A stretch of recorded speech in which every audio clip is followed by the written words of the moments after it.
Good afternoon. I'm Harry Hobson, President and CEO at Plymouth Harbor, and today is March 24th, 2020. I'm joined here today by Brandi Burgess, and Brandi is the administrator of our assisted living and our Star Memory Care residences. What we wanted to do today is spend some time talking about our assisted living community here at Plymouth Harbor and just how life has changed during this new environment we're in today with the coronavirus, or often referred to as COVID-19. So we're going to talk a little bit about that. While we've made many changes over the last several weeks, changes that quite candidly are so counterintuitive to everything we've been educated in, our experience, and that is taking what we know, which is creating socialization and turning it into isolation. And we know we have to do it, but believe me, it's for the health and well-being of all of our residents. So on that basis, it's easy for us to make these decisions, monitor and work with our residents and family, knowing this is a temporary situation. We don't make these decisions in a vacuum by any means. We're in constant communication with our trade association, Leading Age, the Florida Department of Health, the Agency for Healthcare Administration, and also the governor's office. So all of that information we receive daily, sometimes several times a day, and then we digest it, and then we go about putting together a plan. And most of all, trying our best to communicate with all of the residents and family, and certainly our team members. Boy, are they heroes, every one of them. Brandi, I'd like to ask you several questions about life in our assisted living and Star residences.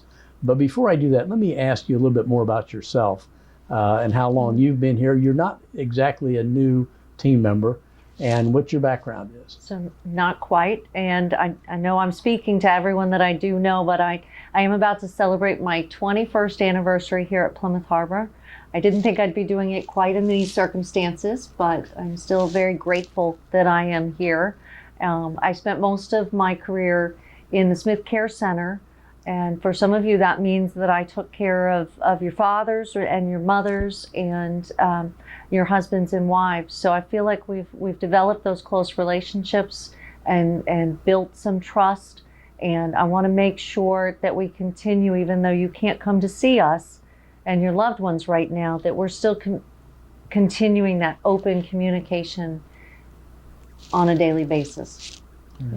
And by training, you're a social worker too. Yes. So you're all about resident care, resident rights, and what a great advocate for all of our residents. We're very lucky to have Brandi, I assure you. Brandi, let me ask you a couple questions. Let me start off by saying, so if someone wants to find out more about their loved ones, how do they go about doing that here? So I think all of us would imagine that one of the most difficult aspects is not having knowledge on a daily basis as intimately as we might be used to because of the restrictions on visitation. So I just wanted to make sure everyone knew exactly how they can get the best information to families about residents in assisted living.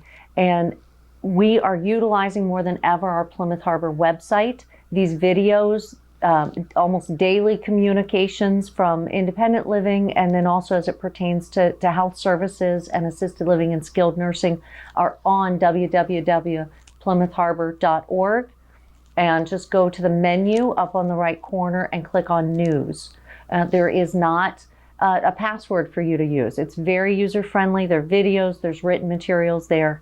I know it can be frustrating to call and get a voicemail when answering machine, when what you really want is answers. So please call the reception desk that's manned from 8 in the morning to 8 at night at 361-7460.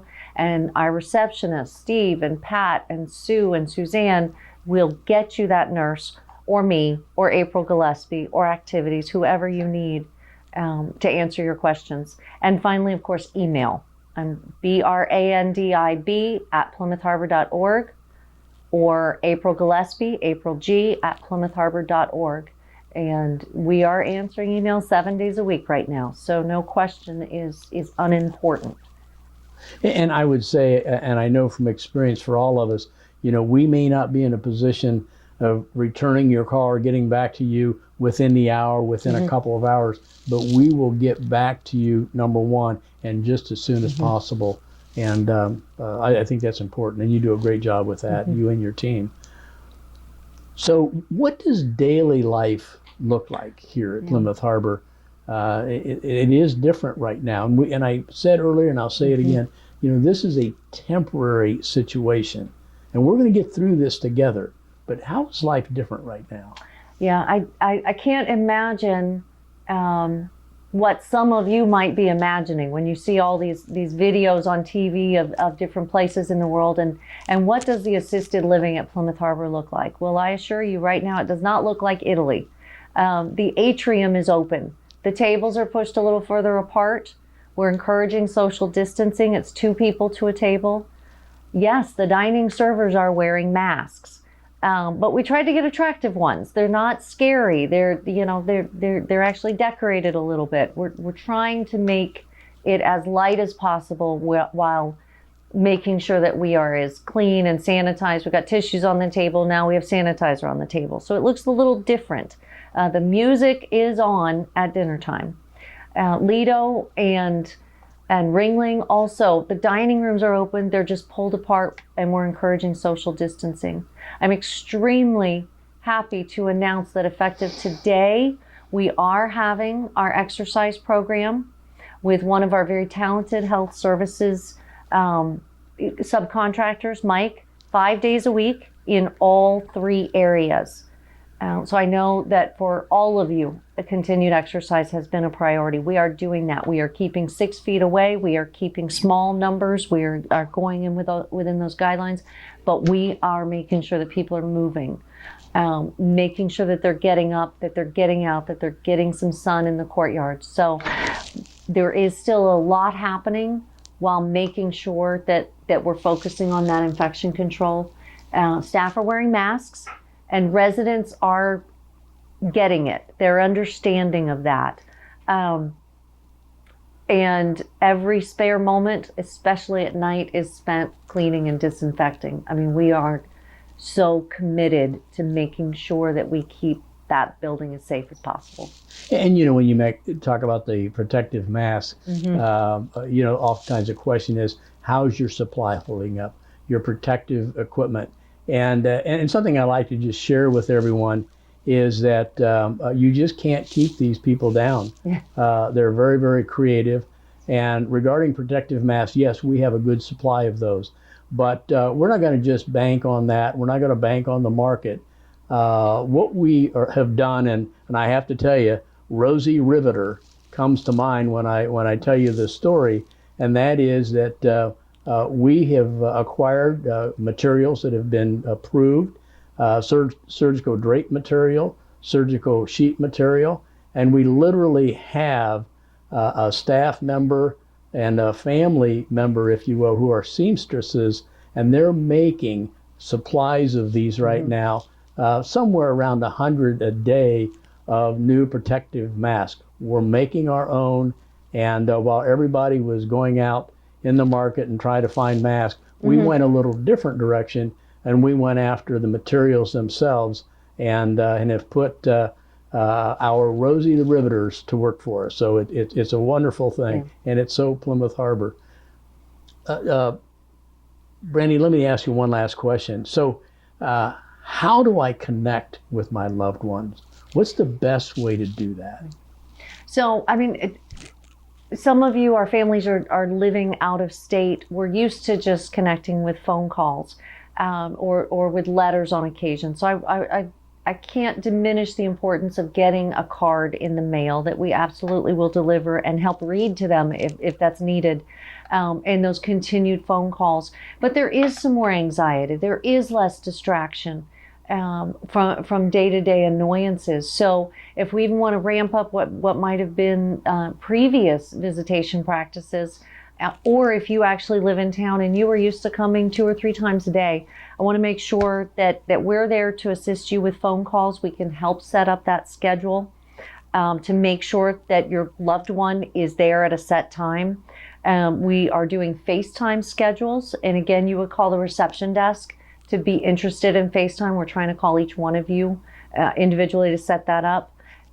Email. And again, I would be more than happy if you want to send me an email, a cute joke, a family picture, whatever. I'd be happy to print that and bring it to them.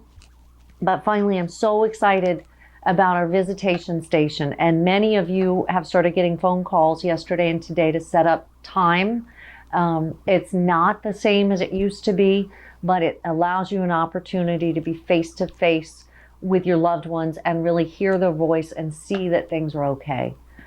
So you will be called by the nurses on that. If you haven't yet, please call the reception desk.